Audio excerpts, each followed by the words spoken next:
جزل نے فرمایا کہ لیلۃ القدر خیر من الف شہر، کہ یہ 1000 مہینوں سے افضل ہے۔ اس کا شان نزول یہ ہے کہ آقا کریم علیہ السلام تشریف فرما تھے، سرکار نے نا پہلے لوگوں میں سے کسی کا ذکر کیا کہ اللہ نے اس کو عمر دی تھی، اور پھر اس نے ساری عمر دن کو روزہ رکھا اور رات کو اس نے عبادت کی، یعنی کہ سجدوں کی کثرت کی، ذکر و اذکار کیا۔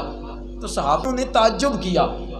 کہ اتنی اس نے عبادت کی، ہمارے پاس تو اتنی زندگیاں ہی نہیں ہیں، اتنی لمبی عمریں ہی نہیں ہیں کہ ہم اتنی عبادت کر سکیں۔ تو اس وقت اللہ تعالیٰ نے قرآن مقدس کی یہ صورت مبارکہ نازل فرمائی۔